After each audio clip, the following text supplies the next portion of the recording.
Muy buenas a todos, bienvenidos y bienvenidas a Enfoque Político. Hoy vamos a hablar o nos vamos a preguntar qué está pasando con la vivienda a raíz de lo que está pasando en España y de cómo en el Congreso de los Diputados han han no aprobado las medidas que traían consigo el gobierno central de extensión de los alquileres, medidas que eran de todos modos totalmente insuficientes.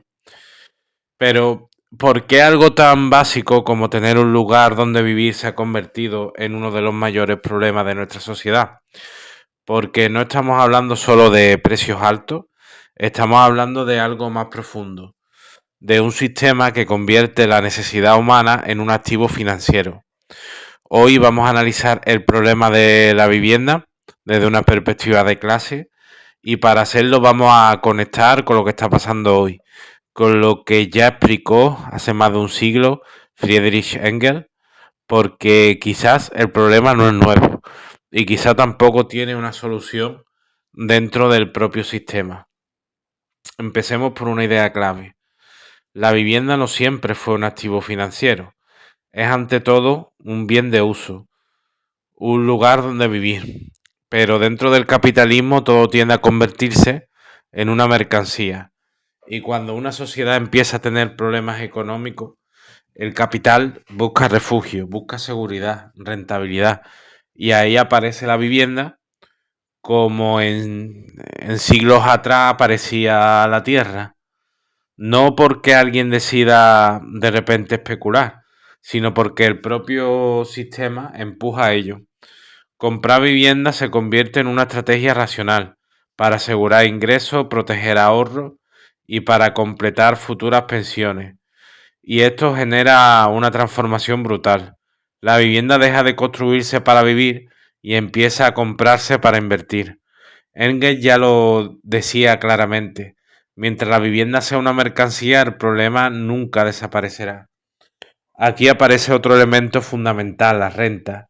No estamos hablando de producir riqueza, estamos hablando de capturar valor. Cuando alguien compra una vivienda para alquilarla, no está creando valor en el sentido productivo, está extrayendo renta de quien necesita vivir. Y esto es clave en el pensamiento marxista, porque separa dos cosas, la producción del valor y la apropiación del valor.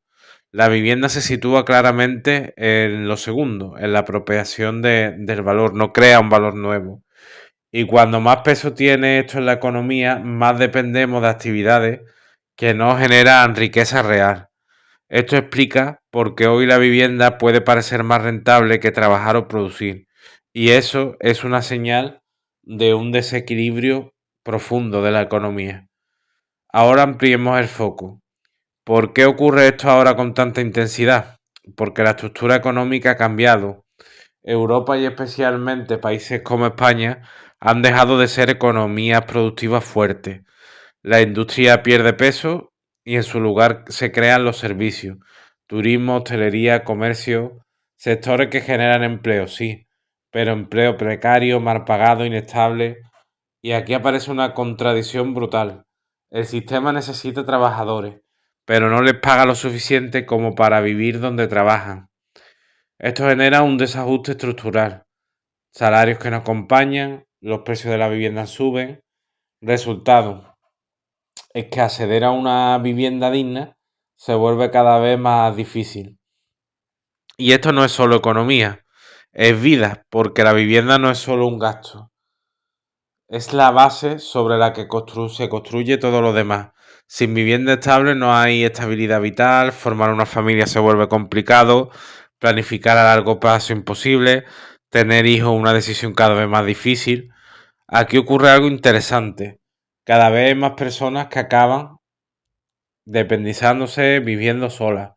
No necesariamente por elección, sino porque el contexto empuja a ello. Pero eso tiene otro efecto directo. Más hogares que se crean, más demanda de vivienda. Aunque la población no crezca, aunque la aprobación sí no crezca por los nacimientos. Y esto presiona aún más los precios. Entramos entonces en un bloque muy difícil de romper. No hay vivienda accesible, no se forman familias, baja la natalidad y se necesita más mano de obra. Esa mano de obra llega, pero entra en el mismo sistema precario donde está la gente que ya vive en el país con los mismos problemas de vivienda y el ciclo continúa. Esto no es un fallo puntual, es un sistema que se retroalimenta. Ahora ampliemos aún más el foco porque esto no es solo un problema local, es global. Europa ha cambiado su papel en el mundo. Mientras potencias como China o Estados Unidos lideran la producción tecnológica e industrial, Europa se ha desplazado hacia el sector servicio, turismo, consumo. Se convierte en cierto sentido en una especie de museo mundial para el resto de personas del mundo. Y eso tiene consecuencias directas. Las ciudades dejan de organizarse para quienes viven en ellas y empieza a organizarse para quienes las consumen. Turistas, inversores, capital internacional. Y eso empujan los precios de la vivienda aún más arriba. Aquí es donde todo encaja y donde entra la idea central de Marx. El capitalismo no está diseñado para satisfacer necesidades, está diseñado para generar beneficios. Si la vivienda genera beneficios, se explotará como tal. Por eso el problema no es que el sistema falle, es que funciona exactamente como está diseñado. Entonces la pregunta cambia. Ya no es cómo bajamos el precio de la vivienda, sino puede existir una vivienda accesible dentro de un sistema que la trata como inversión, porque mientras la vivienda sea un activo financiero, siempre habrá alguien dispuesto a pagar más y eso expulsará a quien solo quiere vivir. Por eso, como decía Federico Engels, el problema de la vivienda no tiene solución dentro del propio marco capitalista. Resolverlo implica algo más profundo. Implica intervenir la economía, replantear la propiedad y cuestionar la lógica del mismo sistema. Si ha llegado hasta aquí, probablemente ya no ves igual la cuestión de la crisis de la vivienda y esa es la idea, porque entender el problema es el primer paso para cambiarlo. Si te ha gustado, dale a me gusta, síguenos y compártelo. Un saludo y hasta la próxima.